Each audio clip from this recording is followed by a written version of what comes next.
Hey, thanks for being here. I'm Kate, and this is my one for one life. That a wise woman builds her house, but a foolish one tears it down with her own hands. That's Proverbs 14:1. And so many times I'm just foolish. I don't know about you, but I'm just foolish. So I want to talk to you today about four things that I think really represent what my one for one life is.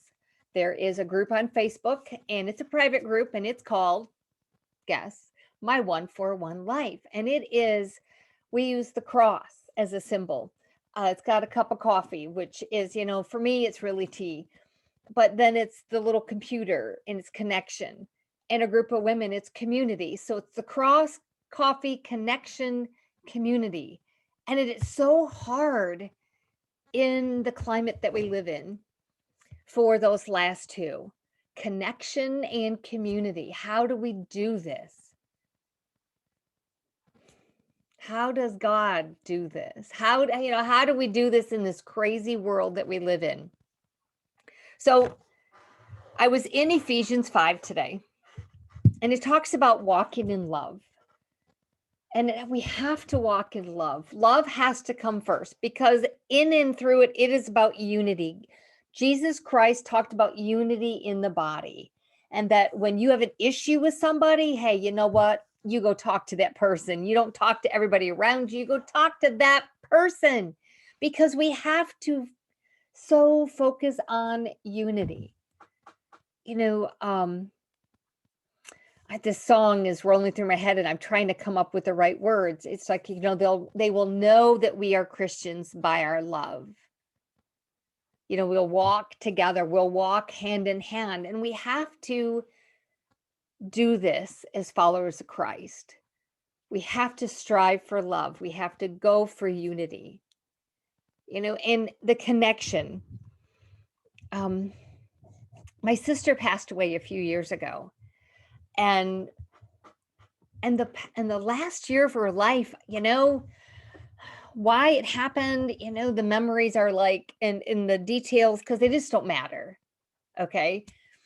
But I took something she said that meant one thing, and she took something I said that meant one thing, and we just were separated. And the regret that the time that was lost that you can't get back. Now we did reconnect, praise God, and end well.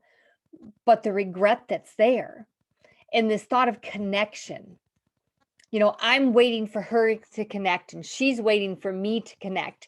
And you know what? When we're both sitting here waiting, there's no connection happening. And that's the sad thing. We wait on someone else to make the first move or to call us or to reach out to us. And in this midst of a personal thing, watching this happen with a friend, and it's like, what else should I have done? And I was really I'm very sorrowful over it. It's never great to have somebody seem to walk away. And I was praying in just really very sorrow. Wow, that's a hard word. Sorrowful about this. And I'm like, Lord, what should have happened? So I don't want to see this happen again. And the comment was that she felt very disconnected. And it's like, oh, okay. But how do you feel connected? So here's the challenge. Here's the thing that I felt like the Lord showed me in this. As I'm praying through this situation, I really felt like the Lord was saying, how do you think I feel? Because he's here. And I had the sense of the prodigal son and the dad standing there in the driveway going, oh, I know he went and I need him back. I so want to connect with him. And he's standing there waiting for his son to come back. But the son doesn't reach out to him. He's just out there. So I'm like, God, so you're waiting on me to reach out and connect with you. If I feel like I am far away from God, he didn't go anywhere. I did. And I need to come back in. I need to come back in.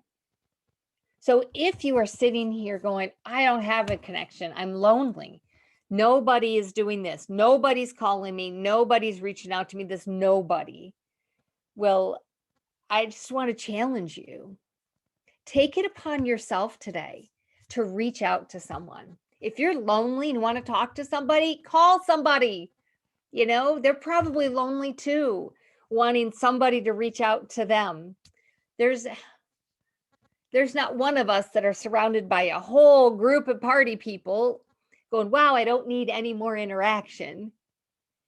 We need to take it upon ourselves to make a connection, to take the step. The prodigal son had to turn around. He had to get to a point and goes, oh, I can't do this anymore. I got to go home. I've got to reconnect with my dad. It just didn't happen.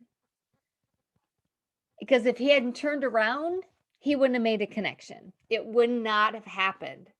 So it says in Ephesians 5 that our calling is to bring, I wrote it in my journal, to bring the hope of Jesus to a lost and dying world. That's this purpose of this whole 141 life, because women, you're not alone. If you are trying to build your house, you are trying to be wise, you're trying, and we're trying, and we have all these plates up in the air and we're juggling, and we're like, I'm the only one that's struggling. You're not. Absolutely not. But if you are struggling, I encourage you to reach out to someone. Just reach out to someone and say, hey, I'm thinking of you. I hope you're doing well. How can I pray for you today? People love to be prayed for. They'll connect with you and they'll connect back. And when they connect back with you, you can go, oh, I'm so happy to pray for you. Oh, that resonates with me. I would love prayer for that too. That's how connections begin. So maybe you're sitting there thinking, Kate, you don't understand. I have not talked to this person in years. Well, today is still here. Connect, reach out. If you owe someone an apology, girl, apologize. Make the first step. Because if we're sitting here lonely and depressed because we have nobody to talk to, this computer thing right here allows us to reach out and talk to people. So do it. Do it today. Make the connection. I encourage you, because you don't know when tomorrow's going to be too late. I cannot get back that year-long period of isolation and silence with my sister. And it breaks my heart. But I'm thankful that in the end, we did have the opportunity to connect. I'm thankful and regretful. And I don't wish that on you at all. So, who are you going to reach out to today? Who are you going to connect with? That's the challenge. Connect. Because, we are called to walk in love. So go love on someone today and you'll get love back, which is awesome. God bless you. May his face shine upon you and bring you peace. And wait a minute. Is it right here? I flipped the page. Hang on. I flipped the page. It says, where is it? I don't know. I can't find it, but it's okay.